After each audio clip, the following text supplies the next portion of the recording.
Fala, Cruz Maltino, tudo bem com você? Espero que sim, eu me chamo Danilo, seja bem-vindo aqui ao canal Sociedade Malta, um canal dedicado ao nosso clube de regatas Vasco da Gama. E no vídeo de agora a gente vai falar sobre essas polêmicas que circundam o Vasco, candidatos aí levantando situações. Mas antes da gente falar sobre tudo isso, eu quero te fazer uma pergunta. Você está satisfeito com o atual clube de regatas Vasco da Gama? Com esse futebol que o Vasco vem apresentando? Com esses últimos anos que a gente vem vivendo? Se você está satisfeito, nem abre o vídeo, nem continua, para por aqui. Mas se você não está, vem para o vídeo. Logo após a vinheta a gente vai falar sobre essas polêmicas, sobre a nossa opinião em relação a tudo isso e mostrar que realmente há sim condições da gente montar um time competitivo. Antes de tudo, deixa seu like aí, se puder se inscreva no canal, compartilha para a gente poder conversar com mais vascaínos assim como você. Logo após a vinheta.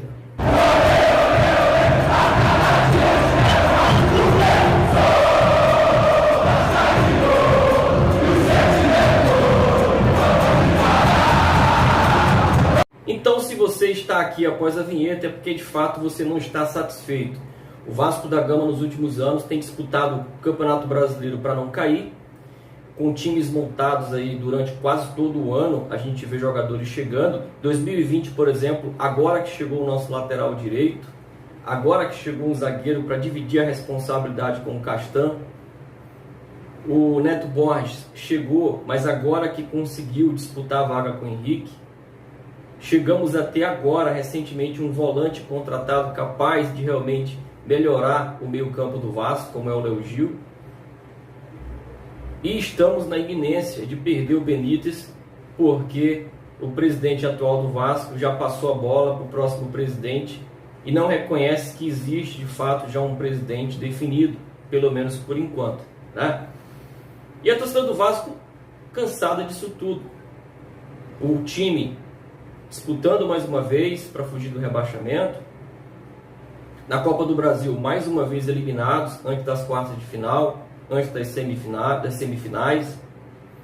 E não é esse o time que nós estamos acostumados a ver. Não é esse o time que o torcedor do Vasco quer acompanhar.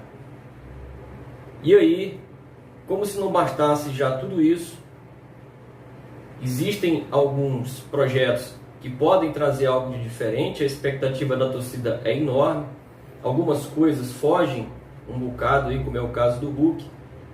Mas o presidente Levinciano, que foi eleito no pleito do dia 7, deu uma entrevista à ESPN que repercutiu bastante. Ele falou: a gente tem batido papo com o Hulk pelo empresário. Sou apaixonado pelo Jovim, jogaria bem com o Benítez. O Balotelli está sorrindo para a gente. Vamos entrar no Vasco para disputar títulos. E de fato é isso que o torcedor imagina, é isso que o torcedor quer. Ah, mas não é possível jogar Balotelli e Germancano, que foi outra polêmica criada recentemente, que até o empresário do Germancano se pronunciou no Twitter, né? Enfatizando que o artilheiro do Vasco é o Germancano, né? E não o Balotelli. Acho que é uma precipitação, está se falando sobre com tanta veemência sobre Balotelli, né? O empresário chegou a declarar o seguinte: a máquina de gols de Germancano, 19 gols em 36 jogos, Vasco não será Balotelli, mas sim alguns que fazem o L, o melhor está por vir, matador.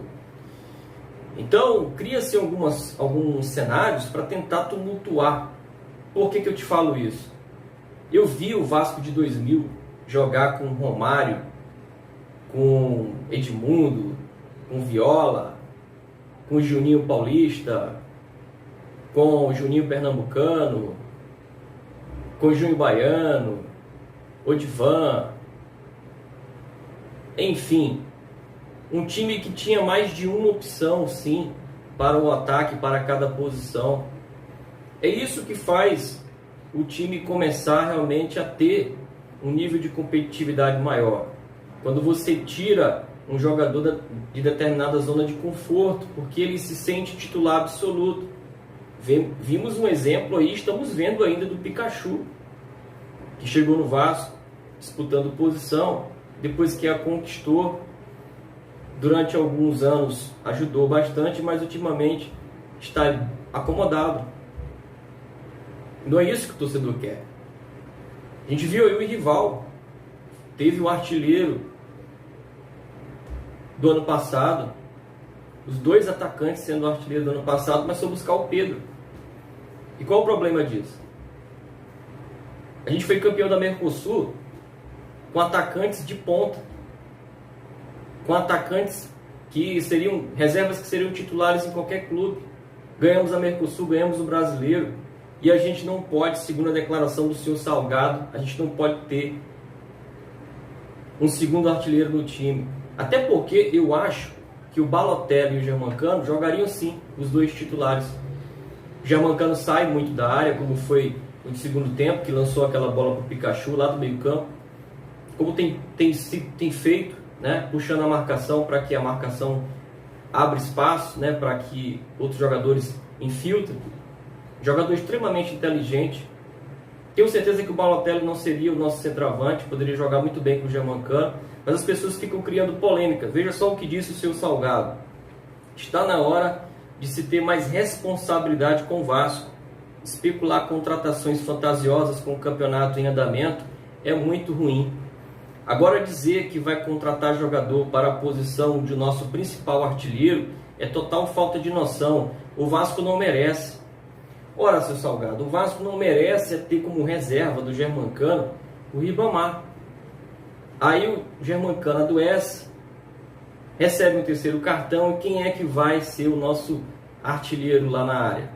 Ultimamente tem sido o Thiago Reis. Não é esse o Vasco que a gente quer. A gente quer um Vasco competitivo. Sai o Germancano, entrou outro lá que vai responder à altura. E tratar o Vasco com responsabilidade é também pensar no seu processo eleitoral. Não é isso que está sendo feito. Não é o estatuto do Vasco que está sendo respeitado. Estão desrespeitando o estatuto do Vasco para montar uma manobra que é irresponsável. Isso sim é ser irresponsável com o Vasco e com o torcedor vascaíno. Dizer que vai contratar jogador, eu acho que se tem condições, captação suficiente, e ele vai ser cobrado por isso, porque está prometendo e vai ter que cumprir, tem mais é que criar condições para trazer. E não ficar trazendo aí Rafael Galhardo, Leno, não ficar falando nome de jogador que não se tem nem noção de como é o nome do jogador em entrevista. Veja aí, por sinal, como é que ele trata a contratação do Benítez, trocando o nome do jogador por Benício, falando sobre a captação de recurso ou não, que precisa ver como é que está a condição para poder definir se vai ter custo-benefício. Um jogador que ele mesmo crava que é extremamente importante para o Vasco e que se adaptou ao Vasco. Veja só. Tratar em definitivo esse jogador. Olha, a gente vai tentar. A gente sabe que o Benício encaixou bem no time do Vasco. Então, é óbvio que a gente gostaria de ter o Benício, né? Agora, a gente tem que olhar também o aspecto financeiro. Dá para fazer a operação? A gente tem caixa para fazer? Tem recurso para fazer? Vamos pegar dinheiro emprestado para fazer? A gente tem que analisar isso tudo, custo-benefício, né? Agora, trata-se de um jogador que deu certo no Vasco, né? E aí, o Germancano, que é o nosso principal artilheiro, responsável aí por 19 gols, o nosso artilheiro do ano, 19 gols em 36 jogos, responsável por mais de 50% dos pontos do Vasco conquistado no Brasileirão, de antemão das partidas que disputou, ganhando ali partidas pra gente como primeiro turno, São Vasco 2-1 no São Paulo, Santos 2-2 com o gol do Germancano, Vasco 1-0 no Atlético Paranaense, gol do Germancano, 3-2 com um gol do Germancano, Sport e Vasco, 2-0 para o Vasco, dois gols do Germancano, São Paulo 1, Vasco 1, na partida passada, com um gol do Germancano. E tem gente da chapa do Salgado que não queria a contratação do Germancano, que saiu brigado com o Campelo, usando isso como argumento. Então, Se é para vir para o Vasco como vencedor do pleito do dia 14, que não é reconhecido ainda, para vir para o Vasco, para prometer um time competitivo, como esses aí dos últimos anos que nós tivemos, não venha. Nós te pedimos. Pega alguma função, alguma coisa que você possa agregar um pouco mais, de repente uma vice-presidência do departamento financeiro, alguma coisa do tipo, mas deixe o clube ser tocado de acordo com sua grandeza, porque a gente não aguenta mais. Então esse é o vídeo de agora. Muito obrigado pela atenção, fiquem com Deus e até mais.